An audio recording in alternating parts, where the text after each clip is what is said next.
મજબૂત વાના હા ફૂલઝડી જેવું થયું ને. હવે જો ખાલી સળગું તો એ કયા કેવા કલરની જ્યોતથી સળગું એ પણ જોવાનું હોય.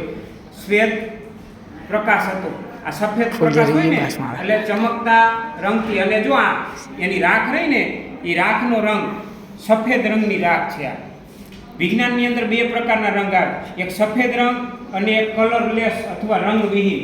આર્યને સફેદ કહેવાય, ચોક જેવો રંગ હોય ને એને સફેદ કહેવાય. તો આ સફેદ રંગની એની રાખ મળી, એ શું છે? આ સફેદ રંગની રાખ એને શું કહેવાય? કોઈ કહેશે? આ શું બન્યું અત્યારથી સફેદ રંગનું મારા હાથમાં છે અથવા તો આ છે એ શું બન્યું સફેદ રંગનું? હાલો દર્શન. વેરી ગુડ, મેગ્નેશિયમ ઓક્સાઇડ બન્યું. આ જે આપણે અત્યારે દર્શન મેગ્નેશિયમ ઓક્સાઇડ છે. હવે કદાચ પરીક્ષાની અંદર આ પૂછે કે મેગ્નેશિયમ ઓક્સાઇડનો રંગ કેવો હોય તો આવડી જાય? શું હોય? સફેદ રંગનો હોય. મેગ્નેશિયમની પટ્ટીનો રંગ કેવો હતો? ચાંદી, સિલ્વર. હા, ચાંદી, સિલ્વર કલરની અથવા ચાંદી જેવા શ્વેત રંગની હોય ચમક. એટલે આટલી વસ્તુ આમાં શીખવાની હતી. જે મેગ્નેશિયમ ઓક્સાઇડ બન્યો, હવામાં ઓક્સિજન હતો ને તો જ સળગે, નકર સળગશે નહીં. આપણે વાતાવરણમાં કર્યું એટલે સળગો એમ. તો આટલું એક જોઈ લેવું.